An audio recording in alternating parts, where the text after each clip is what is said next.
dysfunctional by nature, but always quick to duck. A film by Robin Mountjoy. It's not boring and it holds your attention, and it's like a roller coaster. Zing all the way through, you know, bam. Short attention span, people will love it. You know, you go, it's just something that, it's just interesting. It's emotional action all the way through. And if you like that type of fast, go, go, go, go, go type of film, you'll like Quick to Duck.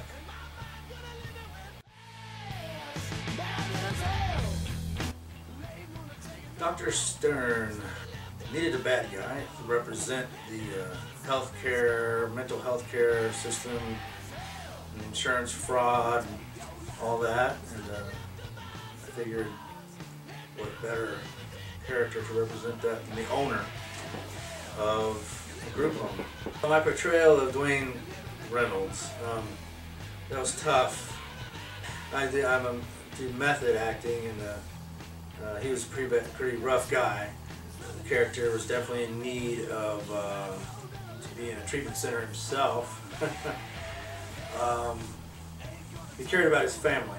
He was just a sick person himself, but also his heart was in the right place. So Mickey's just a guy that's got a job at a group home cooking and does a little booking on the side.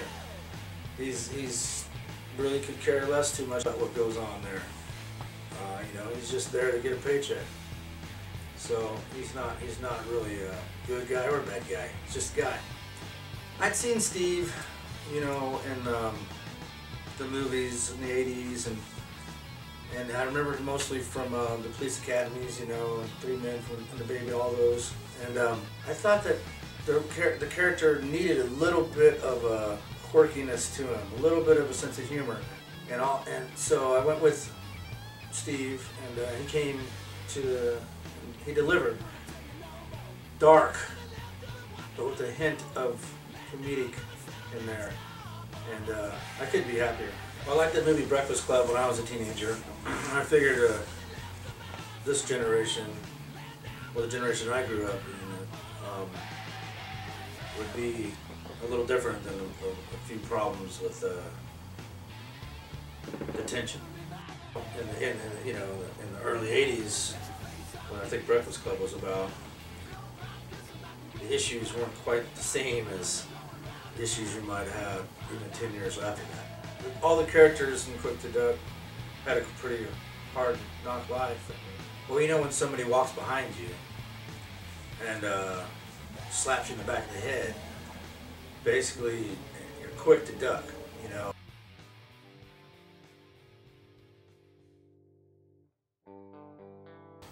The role of music in this film was huge. Several of the actors in it were musicians, myself included, and you can hear my music throughout the film. Also, the guy that played Dr. Stern, Andrew Harrington, he's a lead singer of Sonic Rebellion, and their music's throughout the film. And Sea Monster, you actually see that band in the movie. Yeah, there's just music all throughout it. It's an amazing soundtrack. It's probably the best soundtrack I've heard on a movie in a decade. It's just all original music, rock, soul, blues. It's awesome. If people still bought music, they would need to buy the soundtrack. For this particular film, there was a lot of run and gun guerrilla style. You know, we didn't have a lot of money to do the film, but if you do my style of shooting is really only successful because of the pre-production. Before any camera gets anywhere near me, I'm working with the actors for sometimes months beforehand, a lot of them, and that's different than a lot of people work. But since I'm a playwright and director as well in the theater, I'm able to work with a lot of actors on the characters for a while. The happiest I was making this film was developing the characters. For any new filmmakers out there, make sure you realize that the hardest part of making any movie is always going to be post. And don't let anybody tell you we'll fix it in post. If they tell you that, get them off the set.